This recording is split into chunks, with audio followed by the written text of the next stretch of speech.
It starts with a house that looks normal. Quiet street, nothing out of place. But after a while, people notice little things. The car never moves. The lights stay off. No one comes or goes. Still, no one checks. Inside, the air has gone still, heavy, like the house is holding something in.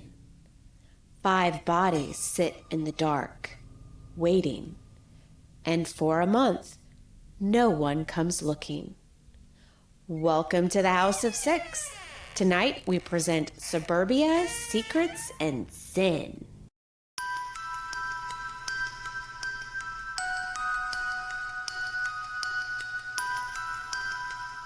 Welcome to the House of Six. I'm Jen. I'm Jared.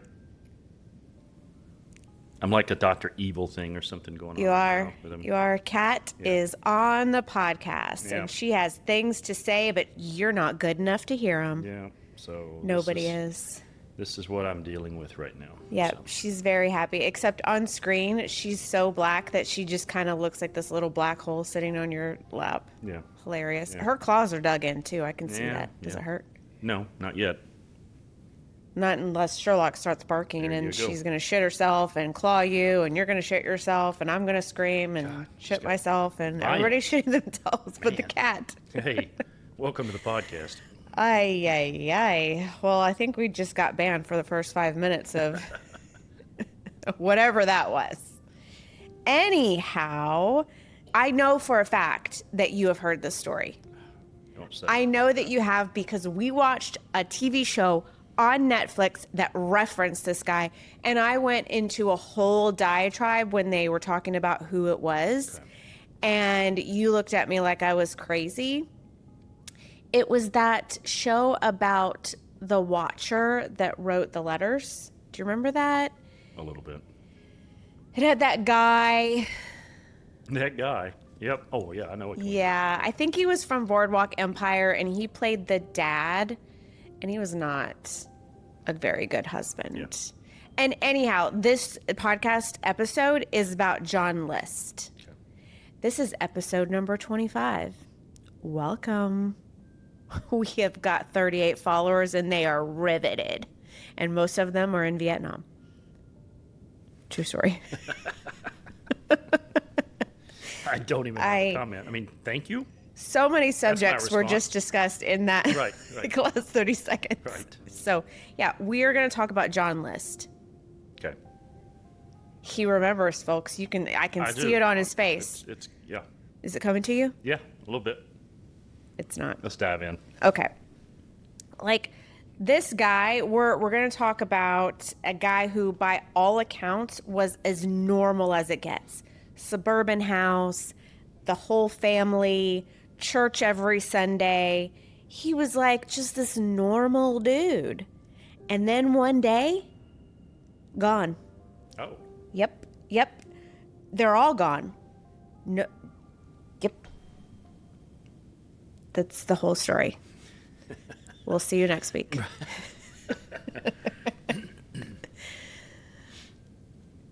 You need to clear your throat. Yeah, I'm good. I did it. A murder happens in this house. I'm going to tell you why. It's from all the throat clearing, and I just can't take it anymore. All right, so let's start with the house, because this is what it all comes back to for me.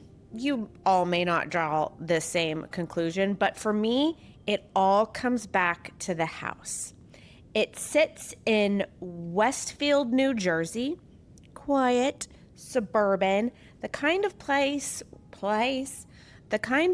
where everything is neat, predictable, and you're a little competitive with your neighbors because you want to have a slightly nicer car, a slightly greener lawn. You know what I'm saying? Sure. Right. And this house, they called it Breeze Knoll. We need to start naming our houses again, people, because that is classy. Okay. All right.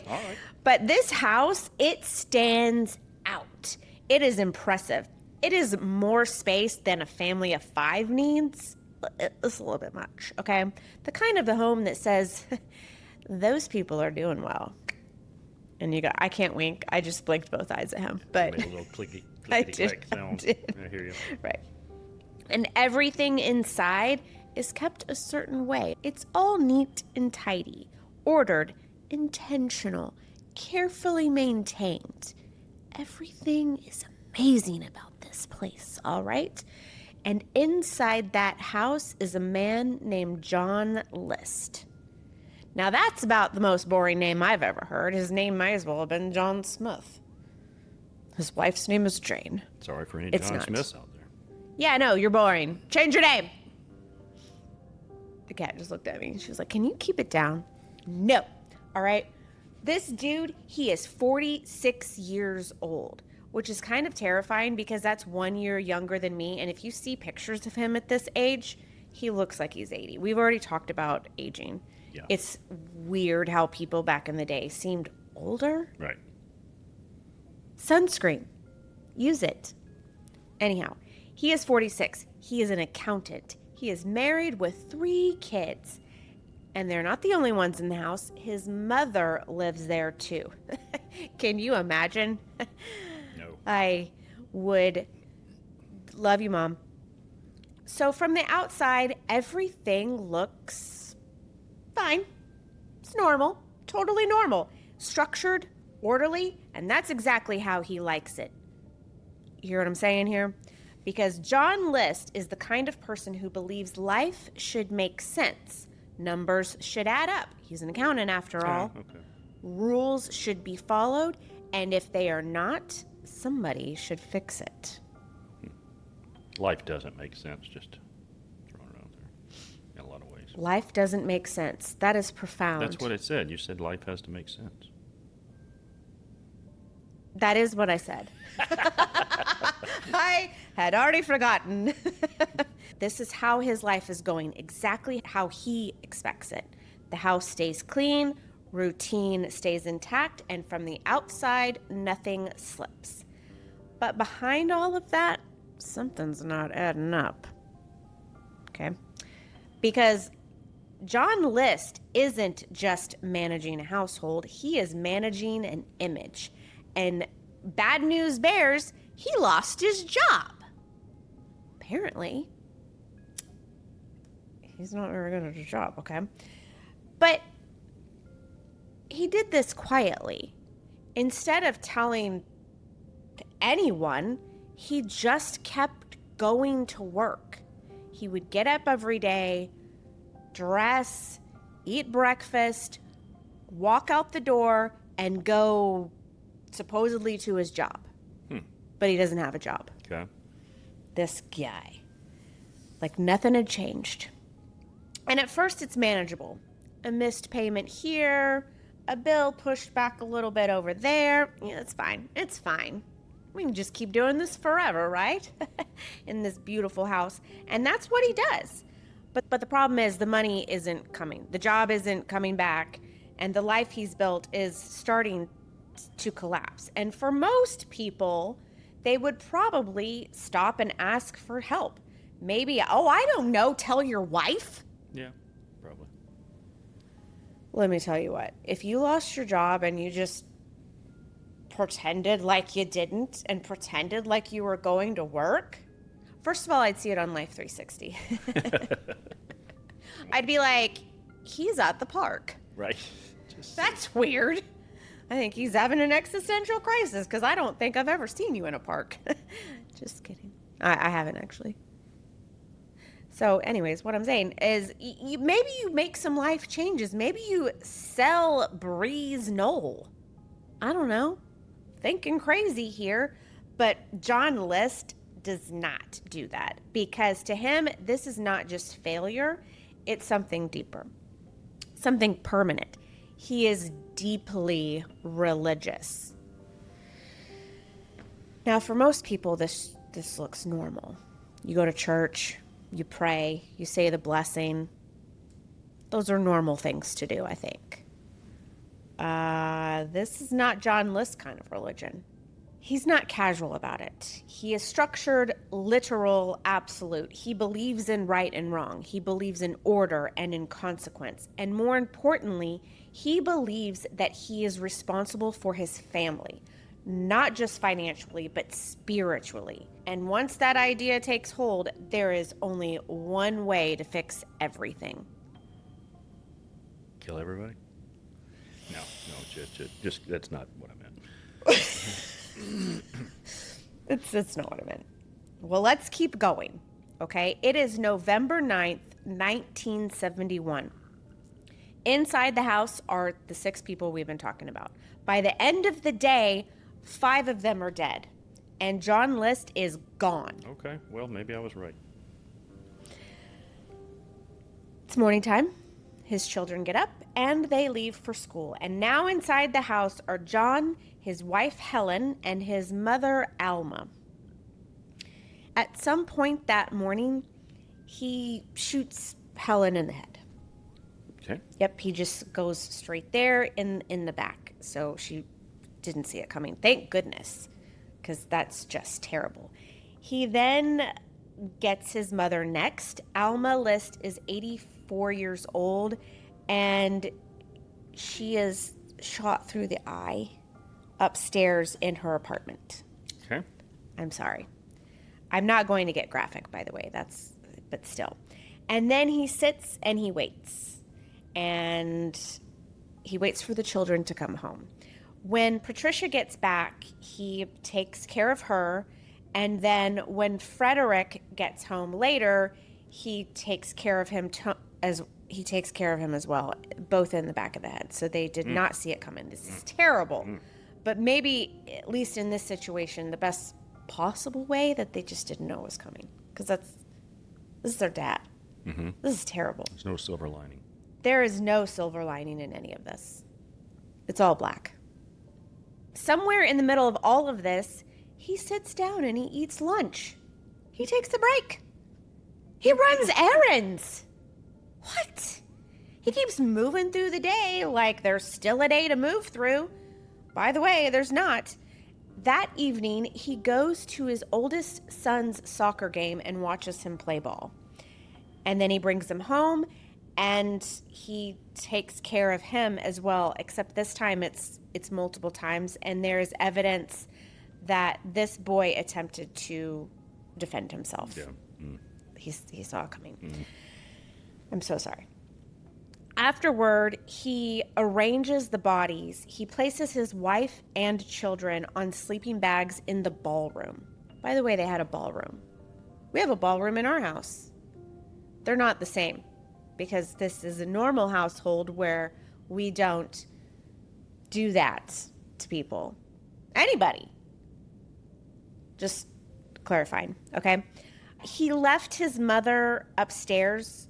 She was not arranged, not moved, just where she fell. He just left her there, which feels kind of sad to me. Yeah. I mean, this whole thing is sad. But this is extra sad. I don't know. He just left her up there. He turns the heat down, and then he disappears off the face of the earth. Are you with me so far? I'm with you.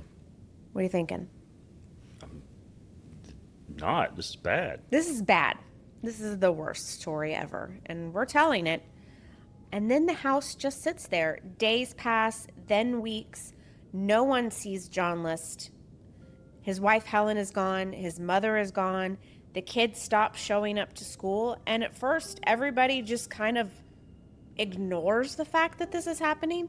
I mean, a day or two, okay, fine. Maybe they're sick. The family's away.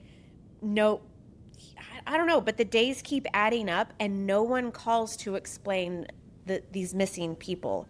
And the neighbors start to notice things. The lights are always off. The car never moves, and mail starts building up at the door. Yeah. I mean, somebody pay attention to something. It's not dramatic, but like, I'd be like, look, if her car doesn't move for 2 days in a row, I know her car has not moved for 2 days in a row. And I'm like, I think Janice is sick. We should go check on Janice. I'm that nosy neighbor that like peeks out their window, and I'm like, oh, Tim's mowing his yard. I know when my neighbors do everything. And I think that's a good thing, because if Janice doesn't go to work for 2 or 3 days, I should go check on Janice. I'm worried about her. But she's got family. You have to care about your neighbors. What if somebody in the family did something? Oh, boy. Okay. Oh, boy. I mean, I know her son, like, mows her yard and everything, but he could be harboring some deep-seated resentment. Never, ever hope that Janice is the one person that never finds this podcast. She's a sweet lady, guys. She's a sweet Southern lady. And Janice, if you're listening, thank you. We appreciate you. And if anything happens, I'm going to know. Okay? It just went off the rails. Yeah. So, yeah, mail's piling up. Cars still outside. This is weird. There's a problem here. We should go check on this. But nothing looks wrong enough to force anybody to act. And people, if you see something, say something. I know that's about terrorism, but also it's about your neighbors. Check on them. Okay? Now, finally, a month has gone by. Somebody connected to the family, and we don't exactly know who anymore. It was likely a teacher or a family friend. They finally decide to go check. She goes to the house, knocks. Obviously, there's no answer. Walks around the house looking for signs of movement. Nothing. But something's weird, so she calls the police. Probably a very distinct odor if we're paying attention at all. Well, remember he turned the heat down. I understand, but... It's December in New Jersey. Okay? Now, but maybe just from the outside. I mean, I know houses aren't airtight, but I don't know how long it takes for odors to seep out. Yeah. Now, in our house, not long. There's cracks everywhere. You can see daylight from inside. But joys of a 120-year-old house. Yeah, we're figuring that out. But so she calls the police. They get there. Something, it's locked up tight. They can't see anything in the windows, but something's not quite right. So they go inside, and immediately, this is when the smell is going to hit them. Yeah. This is bad news bear situation. The house is quiet, but it doesn't feel right. Now, I don't know if police would be like, hey, this air feels weird. I don't know. But if you've already got the door open, you got to go look. That's what he said. So he starts moving room to room, calling out, no response. Obviously, he gets to the ballroom and probably pukes his guts out. Right. I mean, that's what I would do, I assume. But, of course, there you have Helen, Patricia, Frederick, John Frederick. They're all there, laid out in the ballroom, together on sleeping bags. This is arranged. That's right. Weird. And then, obviously, upstairs, they find his mother alone in her apartment. And here we have 5 people that have been here for weeks with nobody checking on them. Yep. They've been there for weeks. Long enough that I don't even know. I don't know what to say. Autopsies will obviously confirm how they died, but at that point, they didn't need perfect forensic detail to understand what had happened in that house. Right. I mean, gunshot wounds are pretty clear, no matter how much decomposition had happened. Obviously, we are in the 70s here, so you have fingerprinting and blood typing, but there wouldn't be any type of DNA, and I don't know if you would need it at this point because obviously we know who they are. And no sign of the one person who should be there, Mr. John List. Almost forgot his name. You did? I almost said John Lynch, and I'm like, nope, Jen, that's not right. His name is John List. Did you see that pause? I did. I caught it. Yeah, he's gone. And a few days after this discovery, a letter turns up. Now, this is weird timing. He had to have been paying attention to what was going on here, okay? But it is written by John and addressed to his pastor. It is several pages long, and it doesn't read like a confession. It's more like justification. He writes that he lost his job, The money was gone, and there was no way to maintain the life that he had built. And more than that, he says he brought shame on his family. And I quote, "I feel that because of my failure, I have brought too much shame on all of you," unquote. He talked about his mother, her age and her health, the burden he believed that she would become to his family, which, you know what? Fuck you, John. Okay, we all age. Let's not be a shit about it. Okay? Dickhead. And then the letter shifts, because this is not just about money, it is about belief. He writes that his children were drifting, that they were losing their faith, that if things continue, they may not be saved. In his mind, that was the most danger of all. He said, and I quote, "At least I am certain that they have all gone to heaven now," unquote. This guy, yeah, they're in heaven, motherfucker, because you did it. Bastard. Now, I'm showing a lot of anger here, but this letter from John did not. He was not angry. He was not panicking. He obviously, in his mind, did not lose any control. He was just laying it out. Yeah, just doing what's necessary. Step by step, why he thought it made sense. So obviously, it doesn't take long for the investigation to narrow its focus, because John did it. He did. It's solved. It's solved. Right. There's no theories. There are no theories. We have different theories at the end, but that's not what we're talking about right now. My bad. We go in order. So John's gone. The husband, the father, the bastard.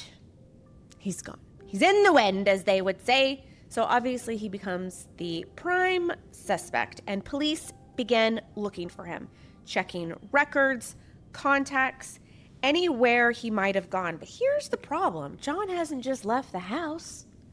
He's erased himself. As investigators dig in, a different picture starts to form.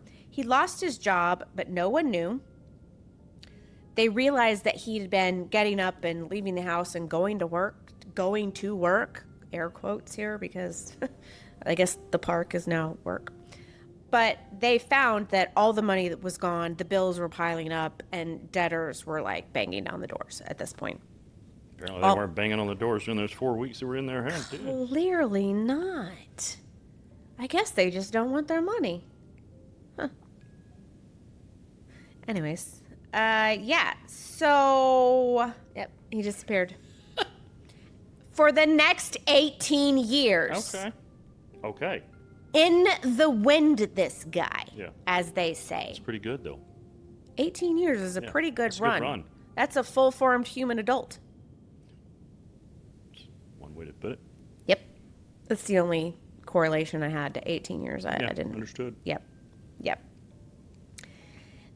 Let's be clear that this is not a failure of the investigators, okay? Because it was a limitation of what they had at the time. Once he left the house, there was nothing to connect him to anywhere else. He's just gone. There was no car abandoned nearby, no bodies, no sightings, just a name that stopped existing. And I did a little bit of research on this because I was like, okay, first of all, I know that Social Security numbers were issued in the 20s. We have already established that. So everybody gets a number, but there was no centralized database that tracked this. Sure. So if you got a job, they still asked for your Social Security number because you had to pay taxes. It's not, you got to pay the government. But employers just took down a number and they were like, yep, that looks good. Right. That's 7, 8, 9 numbers. 9 numbers looks good to me, pal. That was it. Like, there was no way of absolutely confirming that a person was who they really said that they were. So, like, were driver's licenses just... I don't even think they had pictures of them. I don't know. Anymore at that point in time. Probably not. I don't know. I don't know when that started. I didn't look that up. I wasn't thinking driver's license. I was only thinking Social Security number because we made the joke that my grandmother got the first Social Security number because she was born in the 20s. Right. That's not true. But because she was born at the end of the 20s. Also, I can't imagine that the first number was 1. It'd be funny if it was, though. Yeah. Yeah. Anyhow, for years, there's nothing. The case goes cold. Anybody can disappear. If he left New Jersey, changed his name, and started over, all he had to do was find a job, which he couldn't keep a job, but apparently he could find one. The question is, while he was out just pretending to go to work, why wasn't he hitting the pavement? Doing what boomers talk about today, about just walking in and asking for an interview. Why wasn't he doing that? Because that apparently gets you jobs. It never got anybody a job after 1952. Okay. I assume. I don't actually know. I've never done that. Right. Let's not start. No, that would be weird. Just submit your resume like a normal ass human. That's what you should do. This has been all over the place. Really Yep. So he leaves New Jersey. He changed his name. He started over. He finds a new job and builds a new routine. And he creates a brand new life. He remarries. He goes back to church. He teaches Sunday school. Now, here's a philosophical question for you here. If you murder 5 people, can you just go back to church and be like, well, it's fine? Look, I know Christianity is this belief that you can be forgiven. And I can appreciate that if you're forgiven for stealing pixie sticks from the 7-Eleven Right. when you're 12. Not killing your entire family. Not killing your entire family. Right. These feel like 2 very big different things. There's a order of magnitude. Yeah. Yeah. I have a problem with this, with a man that offed his whole family teaching Sunday school. Yeah. That's problematic. Yeah. Of a very high magnitude. Yeah. I don't agree with it. There are some things that are bad. They're bad. You are bad if you do that. Don't do that. A, life lessons. B, He was coping, man. maybe I just don't have enough forgiveness in my heart. No, I think you're on. I think you're good. Especially with this subject. I do not forgive that. Yeah. You can get right out of town with that. Well, he did. He got did. out of He town. did. He went did, direct. He went out of the state even. Right. Yeah, this is terrible. He was doing all the things that he did before, minus the murdery things. He was doing all those things before, just under a completely different name. Right. Years pass. Almost 2 decades. No one recognizes him, doesn't connect it. The man they're looking for doesn't even exist. He's in a different state. But this dude is just paying bills, finally. Yeah. Living quietly. No one looks twice at him until 1989. This is when the television show America's Most Wanted airs. We've talked about this before. John Walsh. Right. Love that guy. Tragically, why he was doing that show in the first place was because of the horrific loss of his son, Adam. But they featured this case. Okay. And this man who killed his whole family and disappeared. Here's the problem with the show at the time is that no one knows what he looks like anymore. It's been almost 20 years, right? So they brought in a forensic artist and they do something new for the time. They age him. Right. Not just the sketch, but a projection of what he might look like 2 decades later. And the episode airs, and somewhere, someone is watching. A neighbor. A woman who's seen him before talked to him. They probably went to church together. She looked at the screen and she recognized him because she knows him as Robert Clark. She calls it in. Authorities investigate, and this time there is a trail. He had been living in Virginia, working, blending in, and in 1989, 18 years after the murders, he is arrested. And this was a really quiet sort of situation. There was no confrontation. He just quietly let himself be handcuffed and walked right into the cell. I made it 18 years. It was great. It was a good run. This guy. So he's brought back to New Jersey, back to the scene of the crime. And the new wife, she divorces him because she's not crazy. Right. That poor woman. What she must have gone through. That's terrible to find out that you'd been with somebody for 18 years and he was this child killer. Son of... Still worked out for better for her than it is previously. She got away. Yeah. Right. Because who knows? Right. It's just sitting in there waiting to come out, this monster. He goes to trial in 1990, and the facts are very straightforward. You got 5 victims, 1 house, 1 man who disappeared and created a brand new life, went back to church. There's no mystery here. But there is one question to ask. What the fuck? Actually, it's why. But also, what the fuck? What? During the trial, his explanation comes back into focus. The letter, his whole reasoning, the belief that he was saving them because he failed as a provider, failed as a father, failed as the spiritual head of the family, which, by the way, he did. He was a massive failure. This guy was a capital L loser. If you do that, you suck. There's no way around it. And in his mixed up brain, this was the only way to fix it. And his defense leaned into that. First of all, gross. Ew. They droned on and on about his mental state and his beliefs and his desperation. I mean, the prosecution doesn't need to argue too much because everything he did kind of speaks for itself. All that planning. Right. Ugh. The sequence, the disappearance, this was not sudden. He was very controlled and deliberate. Ew.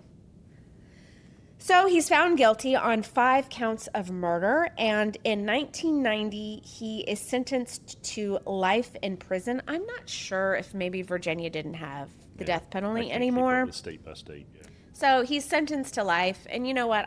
We've talked about this. I think the death penalty is, I don't know. You're hit or miss on it. Yeah.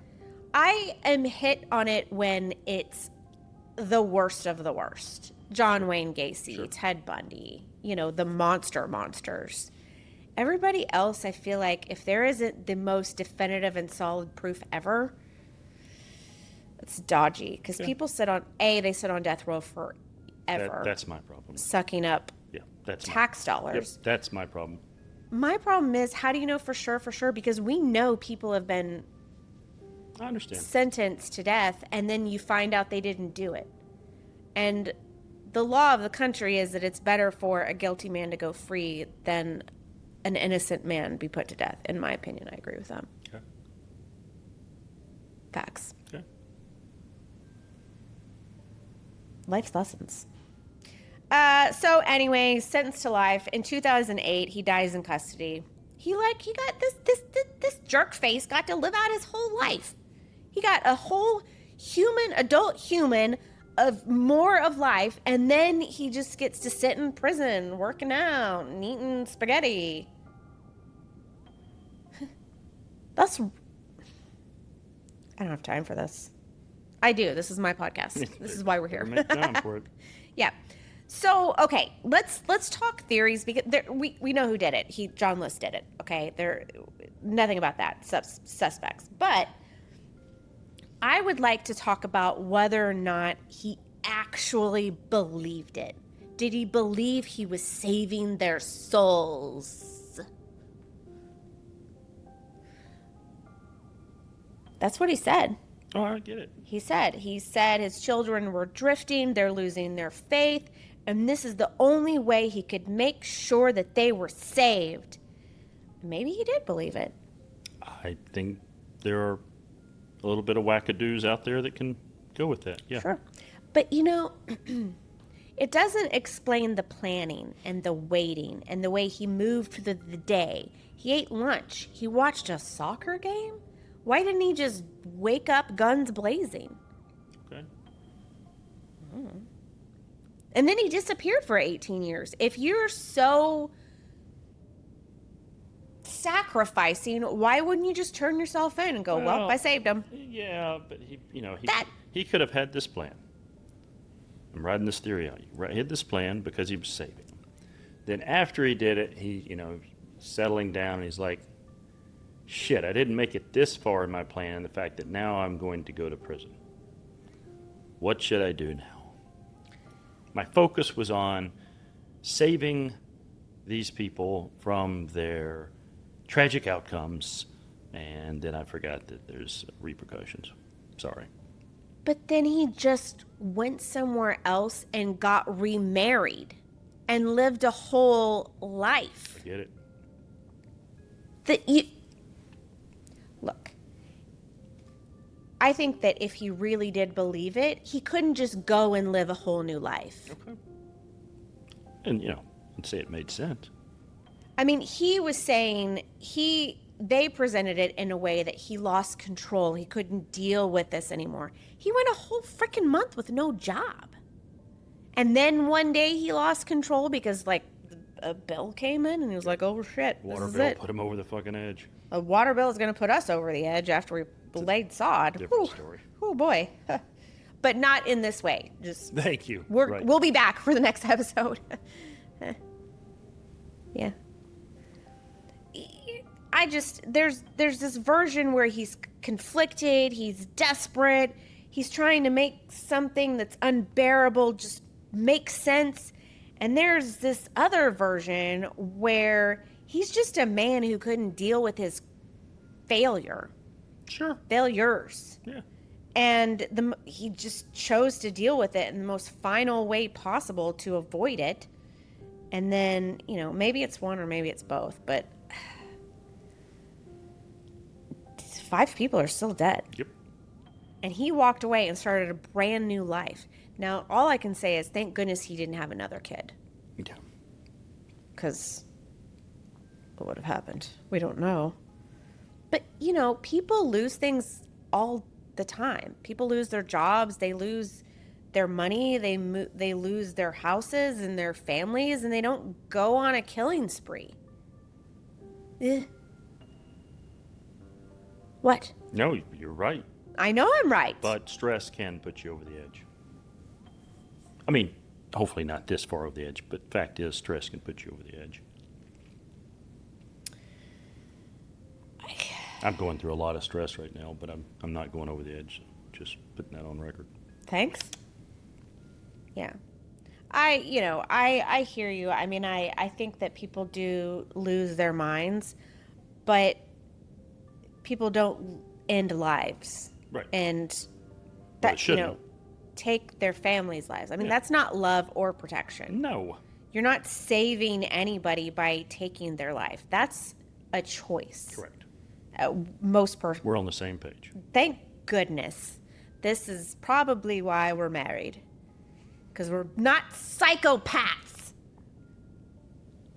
Do you think that it's better for like 2 psychopaths to meet and get married versus to live with a regular person who has normal ass thoughts and isn't a psychopath? So maybe they could like balance out the psychopath. Or is it better for 2 psychopaths so like one psychopath doesn't ruin a normal person and they just, I don't know how psychology works. Put a lot of thought into this. Yeah, it just came to me. Okay. I'll ask my therapist. I don't have one. I should probably after this. People are like, she doesn't have a therapist? That's weird. There's signs, lady. I ghosted my last therapist. You did. I just stopped talking to him. And he checked on me once and asked how I was. And I felt really bad about it because I was like, I hope he doesn't think I'm dead. Oh, jeez. But also, I was too embarrassed to respond back because I was like, oh, shit. I just didn't make another appointment ever. That was it. So, I mean, what do you think? Do you think he believed it? Or do you think he's just a dick? No, he's just a killer. Like, yeah, for real. He's just a killer. I think it was an excuse. You can try to, it's an excuse, and also, again, you can try to talk yourself into things all day long on some situation, but nope. You think maybe he was just making himself feel better? Correct. Yes, I do. especially if he truly was a, quote, man of faith. That was his way of coping. I have a hard time with that. I struggle with thinking that people of faith can do something like that, can be a family annihilator. Why? I struggle. How can you believe in God and take out your entire family? How can you have a profound belief because what you think you're saved? Like, that's not. No, I know. Well, that's a whole nother episode if we're going to go down the religious topic. This is not that kind of podcast. So I don't want to scare people. Nope. I'm just saying that I struggle with thinking that a man of faith could be a man of faith and do that, not somebody who did something like that and then later Correct. came to faith. Right. I can deal with that more than somebody who truly believes could do something like this and then just go back to believing. Yeah, no, I agree. Like, do you just pause your belief? That's not a belief. Nope. That's not faith. Right, it's a hobby. That's a hobby. I made that up. That's a good one. Yeah, that doesn't feel right. Well, That no, doesn't it's not. sit right. There's nothing that should feel right about that. This is one of those things that I would want to sit down with God and be like, how? Why? What? That's one of those subjects that I'm just like, I will never understand this. Yep. Maybe I'm not meant to, and that's okay. Agreed. Yeah. So here we go now. All right. I'm going to add one more tidbit, one more sprinkle on the frosting. Okay. Let's go back to the house and talk about it a little bit more. There is one thing that stayed behind in that ballroom where the family was found is a stained glass window. It is described as a Tiffany-liked stained glass. And it is believed it was worth somewhere in the tens of thousands of dollars. Okay. Now, John List bought this house. He did not build it. So he had to have walked past that stained glass window every single day and not truly known the value that was right above his head the whole time. Just sitting there in the house that he was unable to afford and out of reach. And yeah. That's interesting. Awesome. Yeah. Yep. He had a home. He had assets. He could have just sold it. He could have just sold the house, let alone the frickin'... I don't know how you just sell a stained glass window because it's a part of the house. That's a question for the ages. So, yeah. So it was interesting. I guess I did not remember that they had caught him in '89, and I definitely did not remember anything about the fact that it was on America's Most Wanted. Most Wanted. I think that was one of the first major crimes that the show solved. Right. That was a really big deal. Yep. Now, the house, going back to it, in August of 1972, a fire tears through the property, and by the time it's over, there is nothing left to recover. It burns to the ground. Probably needed to after that whole ordeal. Yep. The cause is ruled as arson, but no one is ever charged, and just like that, the place where it happened, everything is gone, and whatever was left inside, window, valuables, it all burned down. Yeah, I think that houses where things like that happen, those are not places that you want to stick around. Nope. H.H. Holmes, his murder castle was razed. Dennis Rader's house was razed. John Wayne Gacy's house razed. Those are, Right.